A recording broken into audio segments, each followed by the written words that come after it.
And thank you everybody for being here tonight.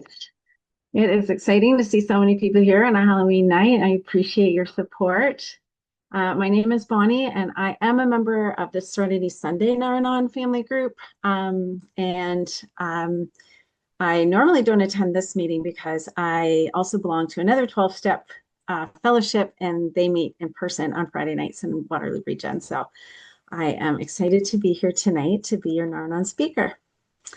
Um, so to, I guess, set the stage, my background is I come from a family of addicts. There were four of us in my immediate family growing up, and three of those people were addicted.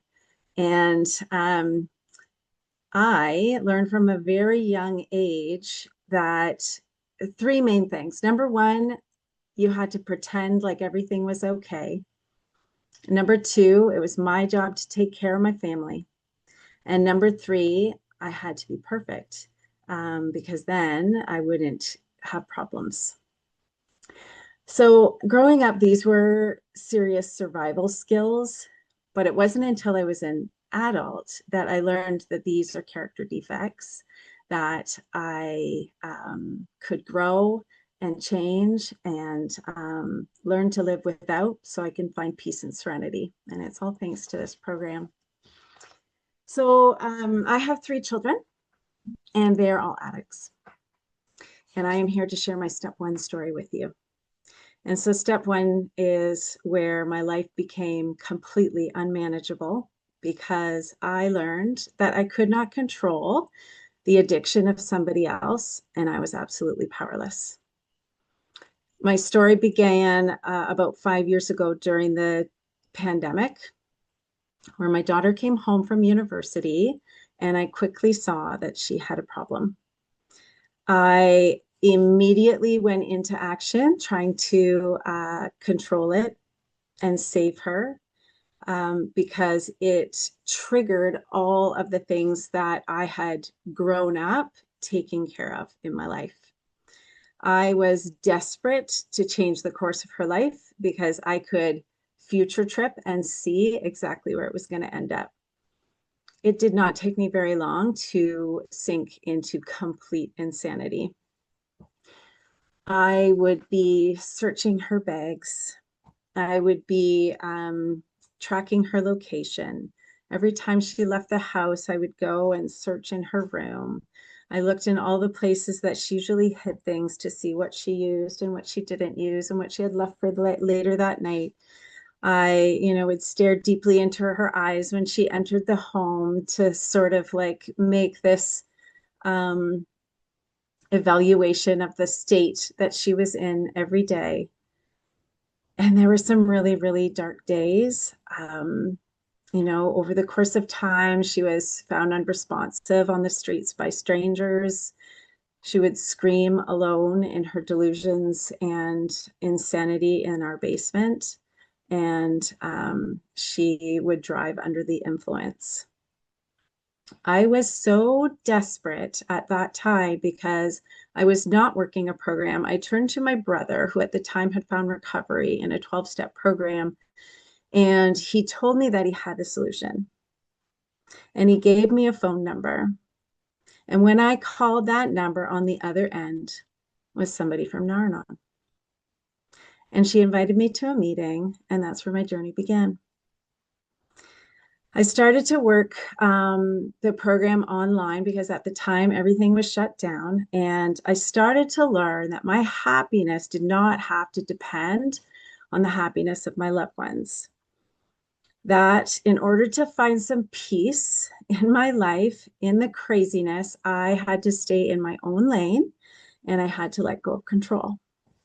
So tonight I'm going to do a few readings from the Sesh book. For the interest of time, I will put the pages and readings that I did in the chat after I'm done speaking. So I learned that step one begins with admitting that I am powerless over the addict and that I admit that my life has become unmanageable. If I practice this step each time I want to control a person or situation, not only will I be able to mind my own business, but I will have more time and energy to do so. I will have the energy to set boundaries and make choices that benefit me. So this was a huge, huge learning for me. I'm sorry, I forgot to start my timer. I know I have 20 minutes, so do I have about 15 minutes left? I just want to honor everybody's time tonight. That's okay. Don't you worry about it, Bonnie. I will start flagging you down. Okay, perfect. Tell me when Or I've I got can, 5 minutes. That'd be no great. problem. Okay, perfect. Sorry, everybody. So that's where I learned that I could not control everything like I thought I was, and that I had to start respecting the autonomy of my loved one. And it wasn't until I started working in this program that I figured that one out. So the story, of course, continues to develop. And my next son also fell to this horrible disease of addiction. My middle son is adopted and he lives with fetal alcohol spectrum disorder. When he was in grade 9, he discovered marijuana and that changed his life. He started hanging out with the wrong crowd and he started sneaking out of the house at night. He quickly I guess, started using day and night and started using things other than marijuana, more serious things. I would find glass pipes in his backpack, and I quickly fell back into my patterns of trying to control my addicted loved one. I would literally stay up all night long trying to catch him sneaking out of the house. And I became more tired and insane, and he became sneakier, and he would outsmart me every time. I, to demonstrate my insanity, I would do things like collect his shoes every single night and lock them in my bedroom with me, hoping that it would prevent him from escaping in the middle of the night. He was quite vulnerable because of the fetal alcohol spectrum disorder, and he was easy prey. And he, in grade 9, was groomed by a family who would pick him up from school after I had put him on the school bus and bring him to work on a farm where they paid him in drugs. And those escapes into the night turned into days of not coming home and weeks of not coming home. And the only thing that I had was this program to remind me that I could not control it. And all I could work on was myself. However, it's progress, not perfection. And I certainly still tried. I, equipped the house with alarms. I set cameras out in the house. I took away his house key. He could not be in the house without being supervised. I removed his phone. We tried contracts. We tried rules, curfews, locking him out. And of course, to nobody's surprise, none of these things seemed to work. It still continued to get worse. And he was, stealing from us, taking everything that was of slight value to resell. And eventually it ended up with him being beat up very, very badly on the streets. And he broke back into our house, and we decided to just, let him come back. He continued to get into trouble in the community, all related to his desperation for drugs. And he ended up with 2 arrests. And the last one ended him up with an ankle monitor. And, sometimes you think this can be the worst thing, but often, like this program tells us, you really never know. And that ankle monitor and a house arrest for a year actually changed his pathway. And then finally, so hold on. then because of that, one of the things that I learned from this program is how to set boundaries and what boundaries meant, because I always thought, in my effort to control, I always thought was that boundaries were all about the rules that I enforce so that you can change your behavior. But this program started to teach me that boundaries are healthy personal limits that I set for myself. It is important to set boundaries that I can live with. When I set a boundary and do not keep it, I risk diminishing my self-esteem and lessening my credibility with others. Boundaries should be a reflection of healthy self-love.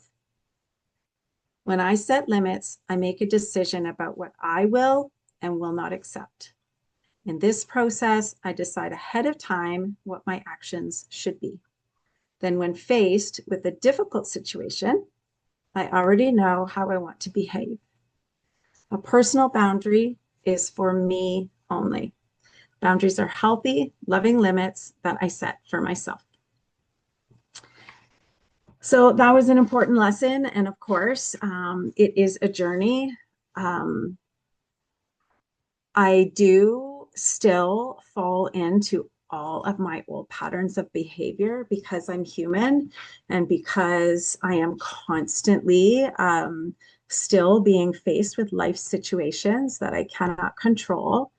But I have learned that I don't fall as deep, as long, or as often as I used to. And that's a really beautiful thing. So finally, my youngest child is probably my saddest story. He did grow up with many, many challenges, including Tourette's and OCD and ADHD that were diagnosed just as a young child. So his life was already very challenging, and he lived with constant turmoil. And when he was in grade 8, the principal warned me that he was getting in with the wrong crowd. And in grade 9, light marijuana use turned into cocaine. And it was literally within six weeks that I was living with the devil. He was punching holes in walls. He was absolutely manic. He was suspicious and paranoid. He had grandiose thoughts and actions. And it was when he was 14 years old that he was admitted to hospital for the very first time with his first psychosis after a horrible event where he threw my husband to the ground and repeatedly was beating on him. The next 2 years with my family included much of the same. Like, it has constantly been a cycle of using, leading to psychosis, hospital admissions, treatment, and then finally relapse again when he comes home. And the most recent has just been the last 10 days. He fell into a psychosis again this fall. He was hospitalized again. This time he refused treatment, so he's back at home, and he started using again today. So I really needed this meeting tonight, and I needed to get out of my head and do some service work because that's what I can control. So thanks for helping me through this. He is only 16 years old, and he has already been to most of the dual diagnosis facilities in Ontario. And life continues to be absolutely chaotic. About a year ago, he probably fell into his worst state of psychosis after using a deadly combination of mushrooms and cocaine. And he woke up the next morning and he came down to breakfast with a knife in his hands. And what ensued was probably the most traumatic event that our family has been through, and some extreme violence. And I was very hurt. He was arrested by police. And to this day, the Crown is still pushing for jail time, and it has not been settled. So we're constantly still in the chaos of addiction. And I started working a program about 5 years ago when my daughter came home because she was drinking too much. And my higher power was watching out for me because I had no idea what was down the line. And without this program today, I would not have this backbone of strength and serenity inside me because I always looked for it on the outside. And today I know I can find it in here. So my program has given me that gift of serenity by teaching me how to learn to detach with love. And so that's going to be a reading that I'll do now on detachment. And it just so happens that it says 5 years ago, I stopped enabling. And I probably am still enabling a little. I'm still learning, progress, not perfection. But it means that I had finally come to grips with the fact that both the addict and I were insane, and one or both of us were going to die if I did not get out of the way. I wish I had not waited so long. I wish that I accepted my powerless over his addiction sooner and saved both of us years of destruction. It took that long for me to believe that what people in Naranon had been telling me all along: let go and allow him to suffer the consequences of his actions and perhaps seek recovery. It was the hardest thing I've ever done in my life, but it saved me. So where are we today? Well, my daughter, she is 25 years old, and she just this month celebrated 14 months of sobriety. Trust me, it was nothing that I did. I just waited. I sensed in her a desire to change, and I invited her to a first speaker meeting, just like tonight. And that was her last day of drinking and using. My middle son, he is 18 years old now. He is on 2 years of probation. He independently attends his meetings. He is continuing to live with a lifelong disability of fetal alcohol spectrum disorder, but he passed his driver's test and he uses marijuana on occasion, but he is compliant, living at home in a loving, loving space. And my youngest, as you know, just got out of the hospital. He continues to be challenged with the disease of addiction. And I pray every single day that my higher power will help me stay out of his way so that his path can find the way that he is supposed to journey, because it is my job to love him with all my heart and get out of the way of the consequences of his actions. I work my program with a sponsor. She has dedicated 5 years, 1 day a week for me. And I attribute my development and growth to the work that I do with her. It is one of the most important things I've ever done in my life, and that was to focus on me. I am so grateful for meetings like this where I can share my experience, strength, and hope, and find fellowship from people who understand and know what it's like to live with addiction in your homes. And that helps to give me my peace and serenity. And I am also a sponsor, and my sponsor work helps me to stay connected to this program, to continue to work the steps, because without this continual work, I can quickly fall back into my disease of trying to control. And I am grateful for everybody being here tonight and for letting me share my story. Thanks. Thank you very much, Bonnie. Thanks, Bonnie. Thank you, Bonnie. Thank you, Bonnie. Thank you, Thank you, Bonnie. Thank you. Thank you, Bonnie. Amazing, Bonnie. And Thank you. keep coming back, Bonnie. Okay, next we have all the way from Colorado, I think, right? Dennis, they'll turn it over to you. Hey, I'm Dennis. I'm an addict. Grateful to be clean, grateful to be here tonight with all your beautiful faces on your little squares. Oh man, when I got asked to speak, I was like, what, me? I don't feel like I'm a great speaker, but my sponsor also told me that if I saw myself the way that she saw me, that I could accomplish anything. So a lot of it's a lack of confidence, right? That's one of my character defects that I'm working on.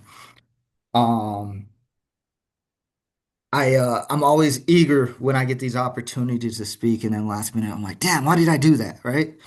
My kids are waiting to go trick or treating. My daughter and step kids, and I got to remember I'm here for my own recovery, and if I do not put my recovery first, anything I put in front of my recovery, I will lose.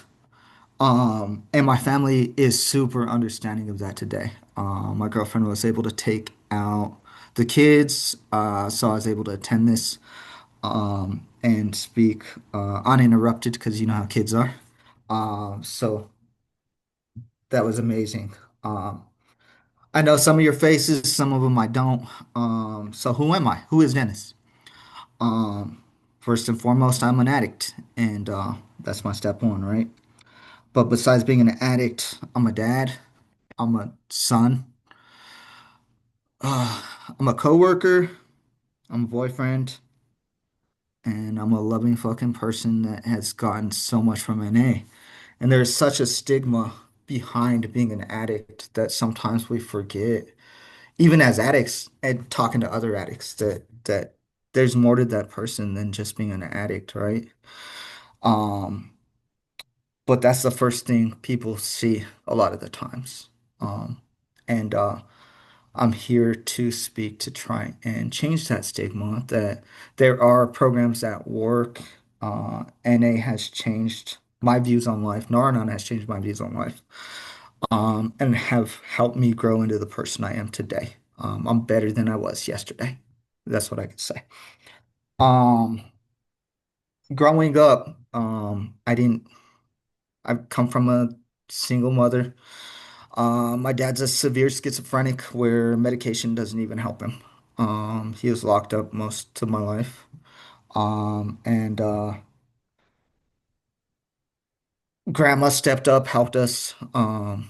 You don't know you grow up poor until like you're older, right? That you were poor. But we grew up poor. My mom worked three jobs sometimes just to make ends meet. But I could tell you what, I never went without. That woman never let me go without. And I'm super grateful for them. And she stuck by me through my best days and my dark days, and is still here. And she's my best friend today. Um, I'm gonna jump around a lot. I'm an addict, so my brain's just like firing on all cylinders right now. Um, so I'm gonna share the first time I realized I was an addict before, and this is looking back. Um, so my daughter was born in 2013, um, at a local hospital. Uh, she had a little bit of jaundice. They kept her for like an extra day, brought her home, and what was it, third day, had her home. She wouldn't eat, and went to go change her. Her mom had had a cesarean, so she couldn't really be there because of the surgery. I wanted her to rest, so I was taking care of everything. And she in her diaper was just pure blood. And it wasn't like just a little bit, it was just blood. That's all it was. So I told my girlfriend at the time we had to take her to the hospital. She's like, "No, they told us that like for females blood is normal." And then she started vomiting, but it wasn't just like baby spit up. It was like exorcist style. Like it was shooting across the room. Um and as a new parent, I had no idea what I was doing. And some days I still don't know what I'm doing. But in that case, like instinct just took over, rushed her to the hospital. We took her back to the hospital she was born at because I was like, oh, well, they already know her, so they'll be able to take care of her. We go to get checked in, and they're like, oh, well, that's normal. We don't think it's much. But luckily, I had brought the diaper to show them. So I opened up the diaper. She stopped talking. They rushed her to the back, did x-rays on her, um, and on like her abdomen. And her the doctor came in and said that her intestines looked like they were lined with bubble wrap, which means there was an overgrowth of bacteria and buildup of gas in her intestines. And I was like, all right, well, where do we go from here? They're like, we're not equipped to handle her. I was like, what the hell do you mean? You're a hospital. You're not equipped to handle her? Like they explained like the level one, two, three, whatever. And sent her, got a ambulance, sent her to Children's Hospital in Colorado on a high speed. I tried to jump in the ambulance, they wouldn't let me. They were like, no, like it's gonna be a high speed run. We can't let you go. It's too dangerous. So they were traveling down the highway, uh, going probably close to 90 miles an hour or faster at some points because it was the night when we were there, so it's pretty clear. And I just remember driving behind them and I didn't lose sight. I don't know how fast I drove. Like I wasn't looking down, but just looking back, like I know it was above the speed limit, right? We get to Children's Hospital. Um, had to go find parking. Ambulance already pulled in, brought her in, and we go inside. They don't even check us in. They immediately send us to the back. No check-in, nothing. And go in a room and there's literally 25 people in her room on this little tiny baby. 25 people taking care of her. People from NICU, there were people from Flight for Life, uh, almost the full emergency staff. And she wasn't breathing. They begged her. Uh, they finally got her stabilized once they got an IV in her. I remember the whole time they wouldn't let me go in the room. They just let me watch from the outside. Just asking, is she gonna be okay? And they just said, we're doing everything we can for her. And I knew what that meant, right? I still get emotional about this. I'm sorry. Um, but they got her stabilized. They said that she had necrotizing enterocolitis, which is basically the bacteria's eating her intestines alive. Started on antibiotics, um, and whatever else. And they said she should be good from here. She was in the NICU for about a week, and her intestines perforated. So here we go, emergency surgery. Um, and they told us to take about 4 hours, 3, 4 hours. 12 hours later, the doctor comes out and just tells me we did everything we could. I was like, what the yeah?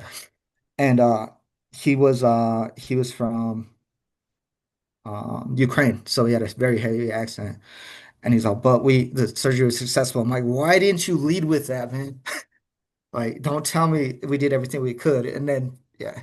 So she had an ostomy bag. They said they were going to keep her in an induced coma for about a month. Um, and then we could take her home. And it was about a month. We got to take her home. I took her home with an ostomy bag, had to change it, or herniated. So it was just everywhere because it wouldn't stay on. Every time. Then it was successfully reversed and everything went well there. And I told you guys that this is when I first realized I was an addict. So every day in that hospital, because I took 3 months off of work before like when this happened. And every day during the hospital, I would be drinking. Whether it go when we go eat, drinking, or going to get shooters and drinking them in a room. And I thought that was normal. I thought that was normal because I saw my family drinking all the time growing up. Grew up in a Hispanic family, like birthday parties, kids' birthday parties, they're just an excuse to drink, right? Excuse to drink, dance, get together. And so I thought that was normal. It's not normal. Like I should have been there. And I know that today. But back then, like that was normal. That's how I coped with it, and that's how I got through it. Got through the hardest experience of my life. Uh, So going back to the story, they were able to reverse the ostomy bag. She has full use of everything. Again, they removed a big portion of her small intestines and half of her colon. So she's a little gassy sometimes, but besides that, she is super healthy. Then we get to about 6 months old. I'm playing with her on the couch, and I feel a lump on her spine, like right in the middle of her spine. There we go, rushing back to Children's Hospital. They did I don't know if it's CAT scan or MRI, whatever one it is. But they uh they said she had a tumor that was fused to her spine and spinal cord that was attached to both. And the doctor told me if they left it, that she would be paralyzed, 100% chance, because the spine and spinal cord grow at a little different rate. But if they did surgery, she could also be paralyzed. So those were my options to pick from. as a parent to make a decision on the rest of my daughter's life and how she would function. So I went with the surgery, and I just remember that asking the doctor, if it was your kid, what would you do? And he told me the surgery. So that's what I went with. They were able to remove the tumor successfully. She has a scar on her back, two scars on her stomach now. Um, and today she's a spark plug. I love her. She's such a smart kid. She's funny, outgoing. Um, and she looks back to those scars and remembers too. Um, but that's the first moment I remember looking back, like those addict behaviors, because I couldn't be there without drinking, right? Um, Jumping forward to actually my addiction. In 2018, I got married. Um, wasn't heavy on drinking and I didn't use any substances at that time. Um, I was just kind of bouncing through life, found someone, and we ended up getting married. 6 months after our marriage, it was Christmas Day. Her brother-in-law was over with her sister, and he introduced me to my first substance. And I remember using that first substance and feeling normal. Like there was this huge hole that I always carried with me. And I tried to fill it with other things like career, staying busy, like time with the family. It didn't matter what it was, nothing would fill that hole. And I used that substance and that hole was gone. That insecurity, that not knowing who I was my whole life, that being okay with being me was gone for the first time in my life. Um, so when I started using, it was just periodically. I'd use like once every couple months. And then, as we know, this disease is progressive. So that once every couple months turned into once a month, turned into once a week, turned into a couple times a week, turned into every day. And then at that point, it turned into just maintenance. It wasn't doing it so that way I can be confident and feel like myself. It was that I needed it to function. And it was like being in a room full of all the foods you love and trying to stop was like trying not to eat those foods. That's the best way I can explain it. Like everything that you love in life and not being able to touch those items. Every person you love in life and not being able to go tell them you love them. That would have been like stopping for me. And that's the only way I can compare it, right? Um, I remember going through, this is one thing that stuck with me during that marriage, is one day she asked me, "Why don't you love me?" And I'm like, I do love you. What do you mean?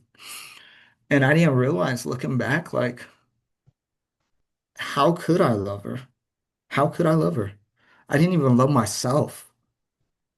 How could I love someone else? And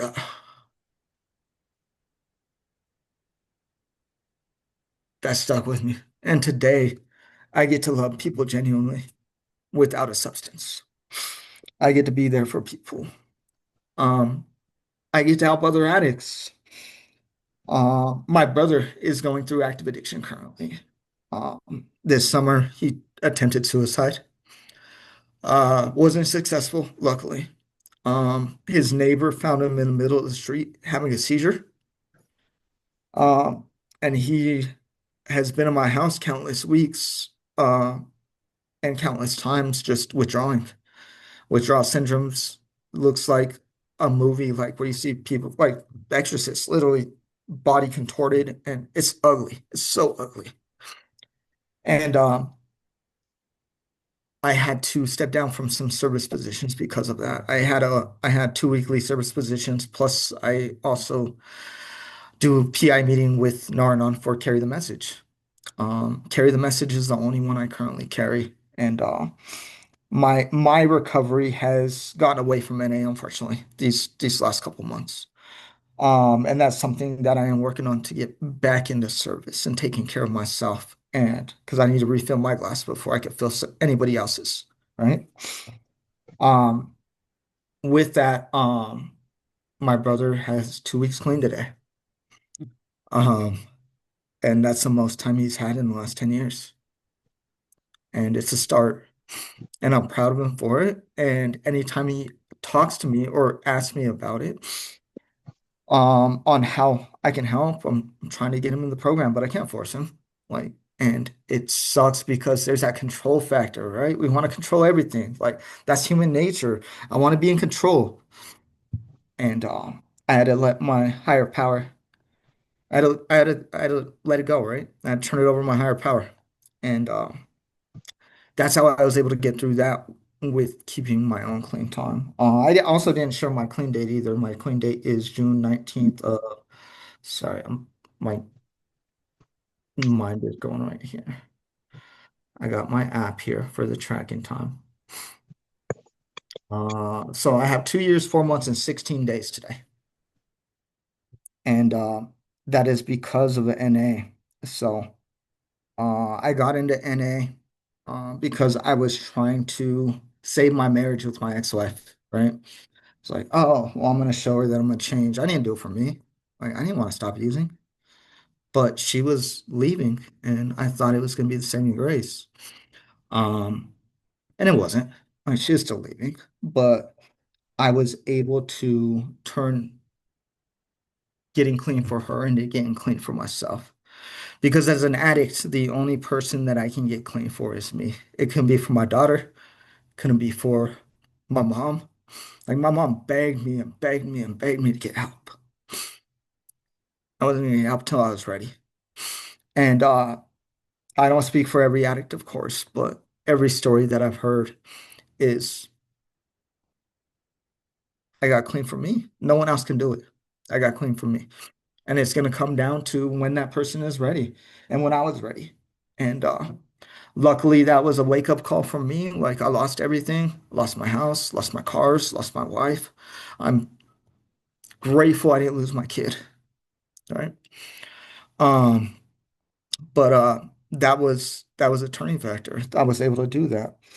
Coming into NA was really hard for me because I was an atheist at the time. I didn't believe in anything like, and NA is not a religious program, but it is a spiritual program, right? Well, I didn't believe in that either. So, I mean, there's two are conflicting sides. So I worked through it. I actually ended up working through my third step 3 different times with 3 different sponsors. And I think my higher power had that in store for me that I had to do that to actually like, hey, this is important. You need to get this part of this program. My first sponsor ended up just kind of ghosting me. He was a great sponsor, don't get me wrong.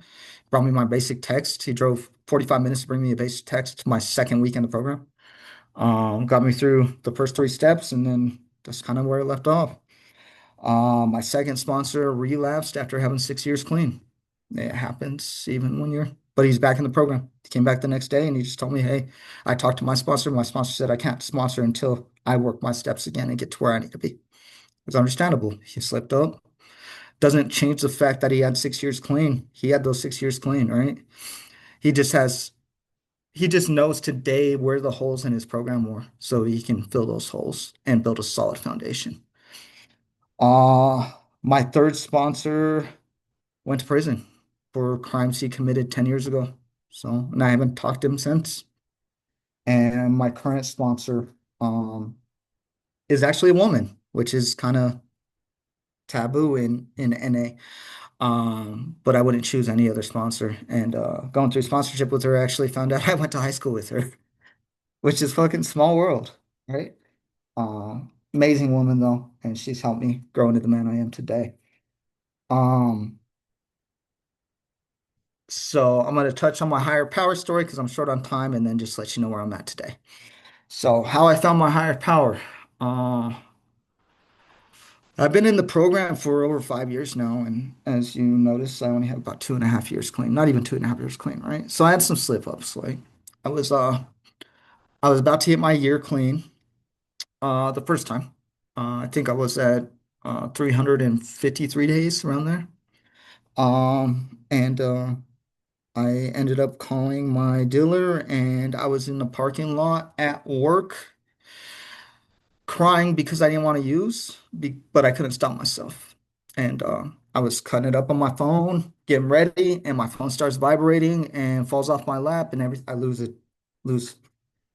And I was so mad because I had lost a lot of money, right?